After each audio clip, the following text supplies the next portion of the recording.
No one's good at everything. I mean, that's just not the way life works. What you know is very limited, and what you don't know is limitless. The man who led us to 6 Super Bowls. Those who stay will be champions. War number 12, the greatest of all time, right here in Tom Brady. If I want to be the best, I got to beat the best. Man, if I want to be good, I gotta wake up in the morning and I gotta do the extra work. And I gotta show up when other guys aren't. And I've got to learn. I've got to continue to be open to learning. But I had to take it to a new level that the other guys wouldn't. Nothing was given to me. So I'm gonna go out there and compete as hard as I can. And I'm gonna treat practice like a game. And I'm gonna gain the respect of my teammates every day through my work ethic. I'm gonna work hard in the weight room. I'm gonna work hard in the film room. I'm gonna work hard to be a good student. Whatever they ask me to do, that's what I'm gonna do, to the best of my ability.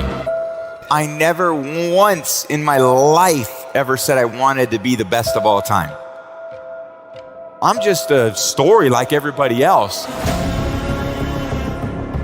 I wanted to be the best I could be, period. And I said, be proud of the man in the glass.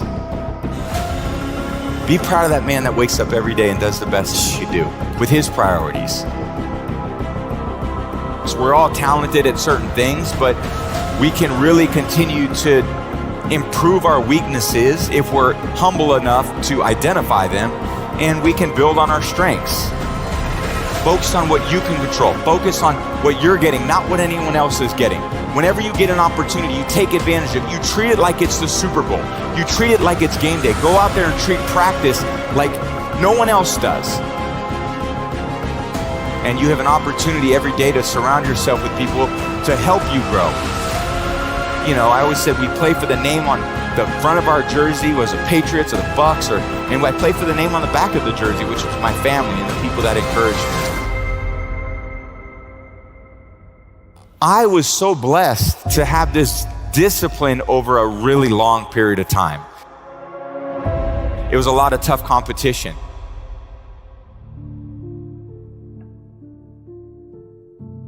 But I was never, I would say, like a prodigy. You know, I wasn't like the kid where you see Tiger Woods swinging on the Johnny Carson show at 2 or 3 years old, and you know his swing looks as good as it did at 3 years old as it did, you know, as he grew older. Or you know, certain players that had this unbelievable prodigy aspect to themselves. I saw myself as someone who probably had some other traits that maybe were hard to identify, but that were really sustainable over time, which was, I would say, work ethic and discipline.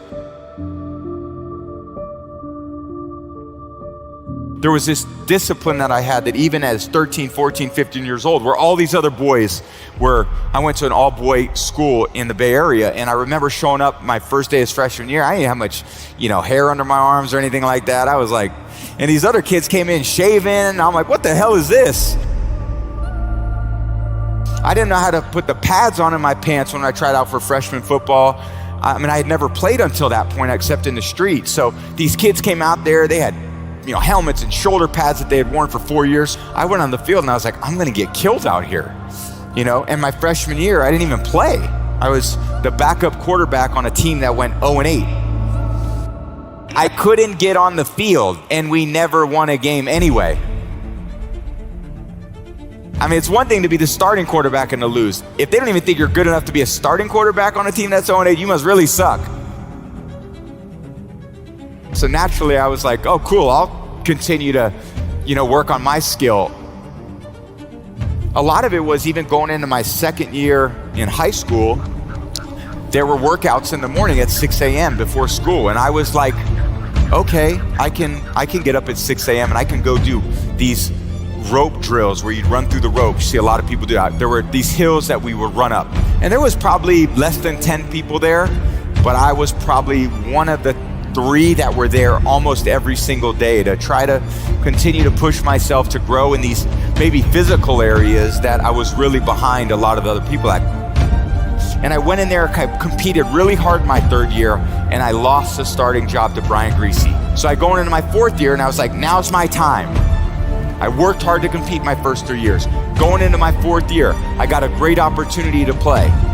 and they recruited a kid named Drew Henson, and I was like, the competition's relentless. At first I was looking at the guys ahead of me, now I gotta be looking down at the guys behind me too.